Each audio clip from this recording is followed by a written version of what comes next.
As the girls get out of their car and make their way to the platform, Don Smith, president of the Charlottetown Driving Park, will present a gold bracelet to each of the girls as a memento on this special occasion. Representing Winners Accolade is Nancy Burt. Nancy is the daughter of Roger and Eleanor Burt, 9 Sycamore Avenue in Sherwood. She is 19 years of age and has completed her first year at UPEI and plans to complete her Bachelor of Business Administration degree there and enter law school.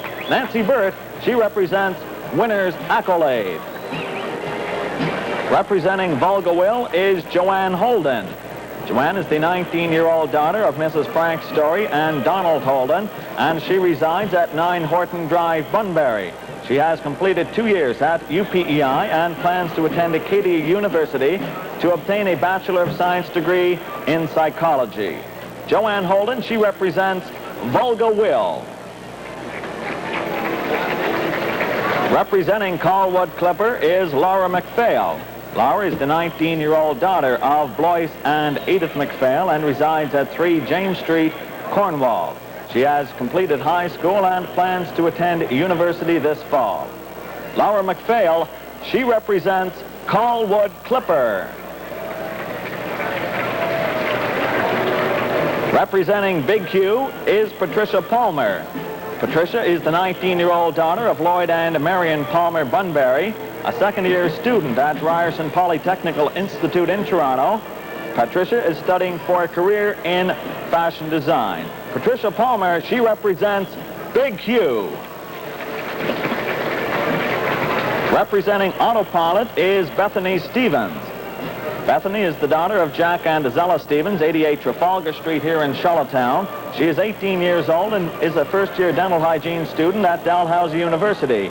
She plans to finish that program and return to Charlottetown to work. Bethany Stevens, she represents Autopilot. Representing Spinnin' Dandy is Susan Lank. Susan is the 20-year-old daughter of Gordon and Shirley Lank, Hampshire, a student of the College of Cape Breton with a diploma in accounting. She hopes to find an accounting position. Susan Lank, she represents Spinnin' Dandy. Representing Silent Class is Bonnie Gamester. Bonnie is the 18-year-old daughter of Mr. and Mrs. Garnet Gamester Hunter River, a Bluefield High School graduate. She plans to pursue a computer science degree. Bonnie Gamester, she represents Silent Class.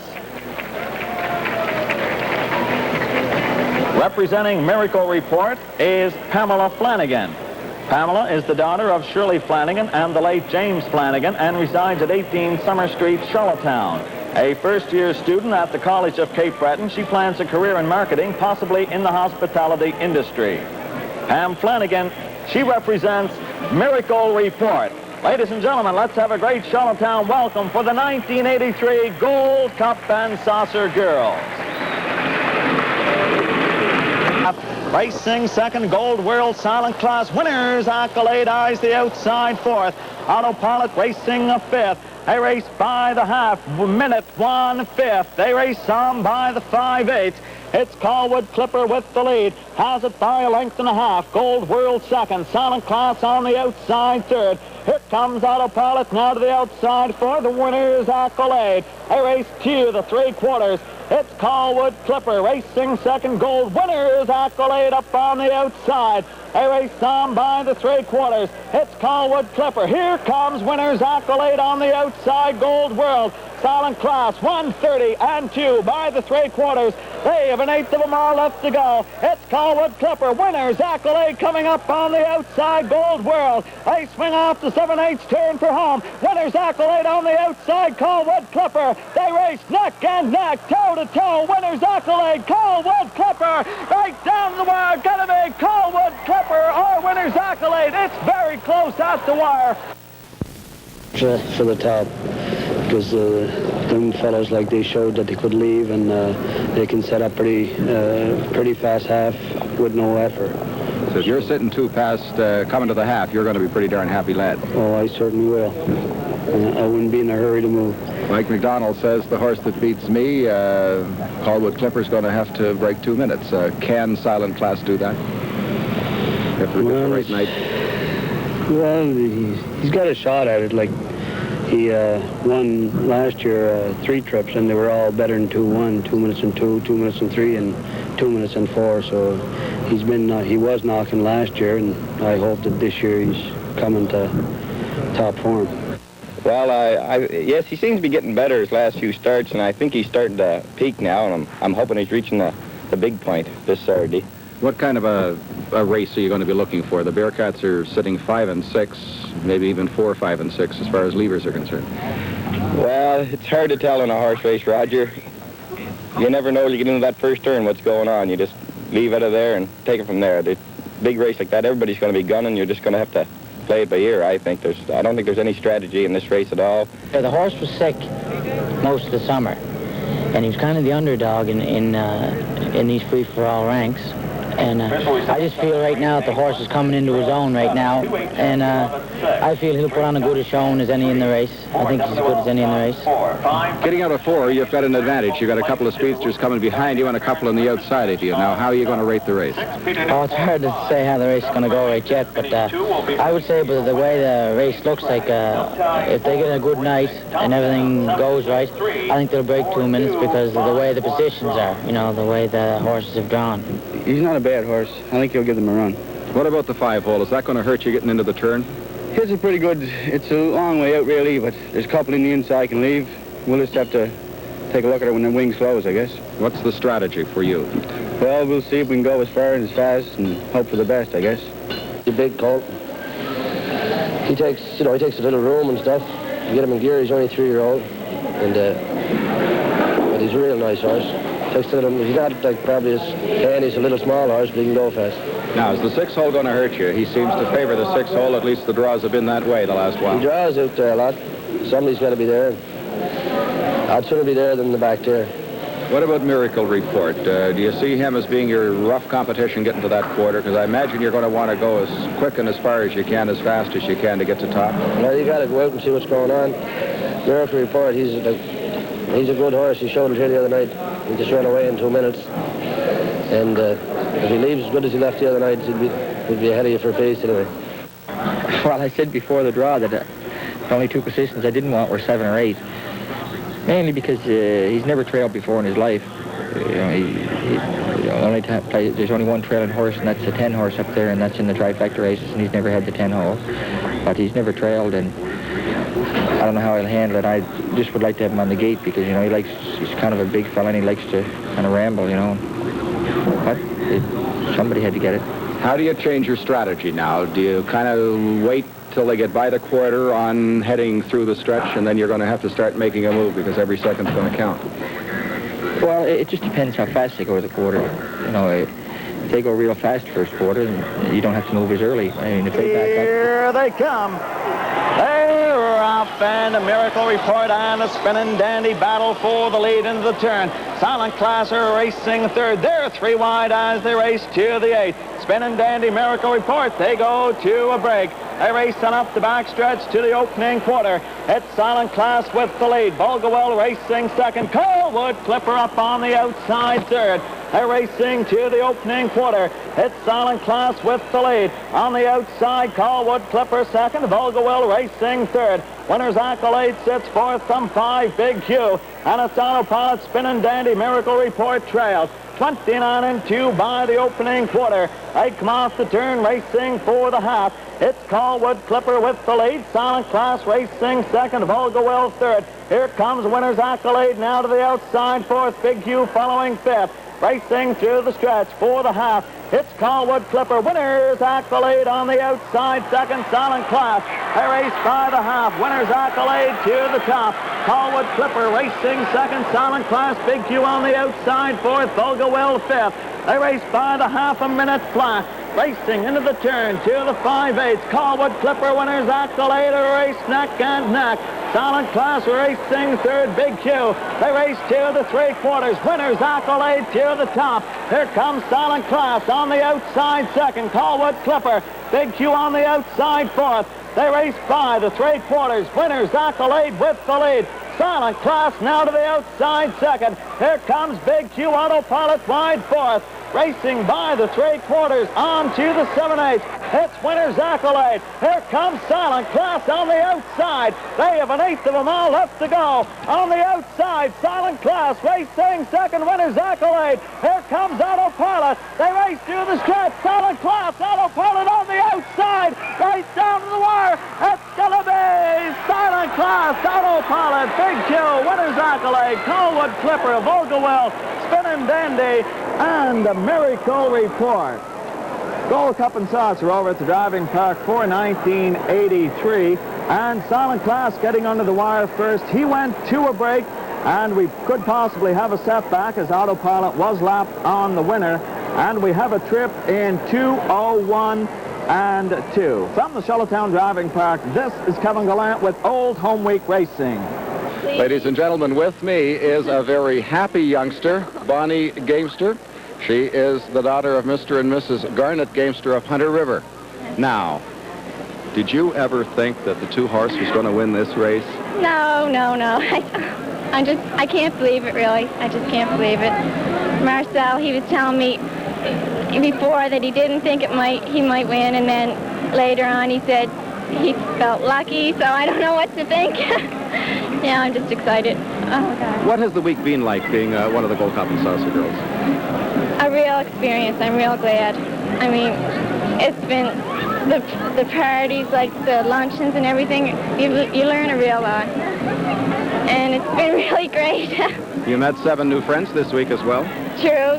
All the girls are really great. They're all nice, and we're all going to go out parodying tonight. What are you planning to do now as a career? This year, I think I'm going to take a year off and work, hopefully, and maybe go to England in the spring. And next fall, I'm going to attend UNB for a computer science degree. That's what everybody wants to get into these Sure. days. I hope so. Bonnie, I'll let you join Mr. Doiron, Lieutenant Governor of Prince Edward Island, and give Marcel Barrieau a nice big kiss for me. Thank you. Congratulations. Bonnie Gamester, she is Miss Gold Cup and Saucer, 1983. And we have at trackside Mr. J.A. Doiron, the Lieutenant Governor of Prince Edward Island, and coming into view, a very happy Marcel Barrieau with the two-horse Silent Class. And we'll await as Kevin Gallant introduces the winner of the 24th Evening Patriot Gold Cup and Saucer.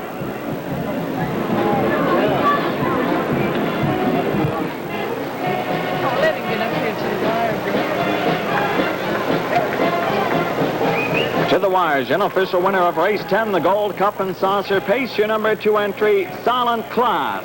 5-year-old pacing bay horse by High Ideal from the Damn Classy Freight, owned by Murray Wade of Moncton, New Brunswick. Marcel Barrieau does the driving. It was one heck of a horse race. Time for the mile on this cool night, 2:01 and 2, 4-2, Silent Class. Now at trackside, Miss Gold Cup and Saucer for 1983. Representing a Silent Class is Bonnie Gamester.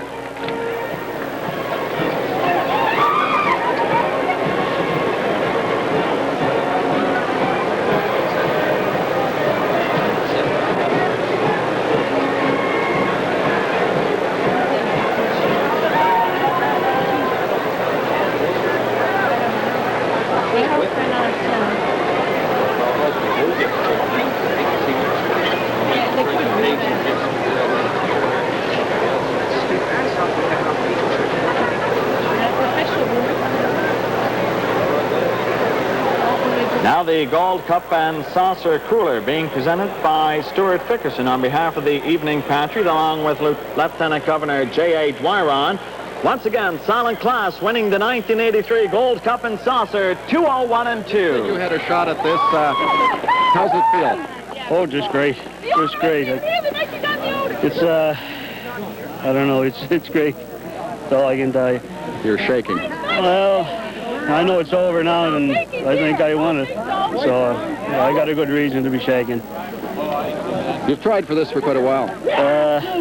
Tried for quite a while, but I only had one other shot. That was in '79 with Flying Caper, and this is a great horse, and Flying Caper was a great horse, and this is a great horse. Marcel, I want to watch our monitor here. I'd like you to take me through the mile, if you will. We're going to replay the race for our viewers, and if you could talk through us, tell us just exactly what's been going on when you got, here we're going, leaving the gate now. Well, we left, and Volga Whale wasn't right on the gate, and I tried to beat her out of there, and they were coming in a little bit in the turn, and I just got in time, and I guess I see two horses jump there, and I guess it was a bit of luck. It's like when you get into a big race, you got to have a lot of luck. Better be lucky than good. And I seen Mike coming, and I knew he was one of the better horses in the race, one to beat, one of them to beat. So that's why I took cover behind him. Now, Mike got to top as we were heading by the quarter and on to the 3/8. Then, not too far down the road, Gary Macdonald thought, well, I might as well get out and move too. He was coming real fast, and I had no intentions of getting behind that favorite horse because I thought he'd take him a long ways. Winner's Acolade, that is. What made this race? The fact that Mike and I hear they're going out both horses. Mike and Gary really made it for you, didn't they? Yes, because when they were at them, like I was a little bit of surprise with my horse because he was grabbing on a little bit there, and I got a little room to get out there. Does it? You want to believe it? It feels real good. Yeah, it feels real good when you got a little rein on the horse. Once again, up the backside, they're still at it, and there you make your move now past Mike at that point. Right there, I didn't want to use my horse right there. I was just sitting with him. I never used him yet, and I was surprised to see Autopilot coming that fast at the top of the stretch. He's coming on. He's a little thick early, but he looked real good. I thought he was going to get me there. Yeah, he's coming right now. Now, when did you know you had it won? I didn't. You're going to say when I went under the wire. Yeah. I know you looked over. Here we're coming off the turn. Because I was getting at him pretty good there, and I seen Autopilot was coming real good. Look at Wally teaming. Yeah. I am a happy gentleman. He made a little skip. Yeah, he got a little skip, but he caught right back facing. Was he getting the shades hard there? Well, I was getting at him pretty good, too. Like, I was pushing him maybe a little too hard. And what's in store now for Silent Class? Is the Provincial Cup bound toward the end of the month back in St. John? That's got to be by invitational, so I don't know. I'll have to wait till we get the invite. I sure hope so. Here we have a presentation. I'm going to have to cut in on that. Congratulations. Thank you very much. You must be pretty proud man. About him to that winner's circle. Congratulations again. Nice going. Yeah. Mr. Drouin, may I have a word with you? Thank you. Marcel. Congratulations, Marcel. Thank you. Good go. Marcel. See you later. Oh, yeah, you want...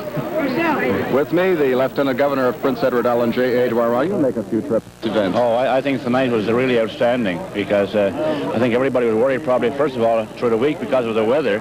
But I think tonight's track and the weather and the driving conditions, I don't know that much about horses, but I think it was a real beautiful evening for us. Who'd you pick in the race? Who'd you have the ticket on? I had ticket on Big U. Mrs. Dwyer? Yeah. You enjoy harness racing? Oh, I love it. Oh, yeah. I think I'm more enthused about it than my husband is. Probably she might be, yeah, right. I made some money, too. Excellent. What's Old Home Week mean to both of you now? All the festivities and the warmth of the place. Oh, Old Home Week really adds up to an awful lot of things. It's a combination of not only sports, but the arts and the crafts, displays, foods, entertainment, children.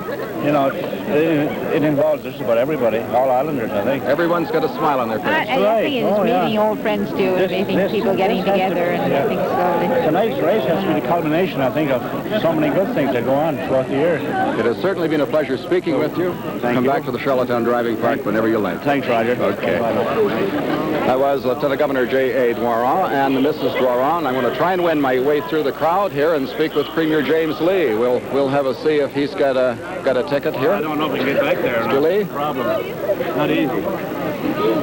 Here's our photo finish. As you can see, Silent Class is some close mile. Oh, yeah. With me, the Premier of Prince Edward Island, who has just arrived back from a very busy convention once again. You were here on Monday night to open Old Home Week. You're back here to close it. Well, it was a great opening and a great finish. This race here tonight really was the climax of Old Home Week 83, and the turnout here tonight in this horse race was, well, it was just a climax that really put 83 over the top. It was tremendous. What does Old Home Week mean now?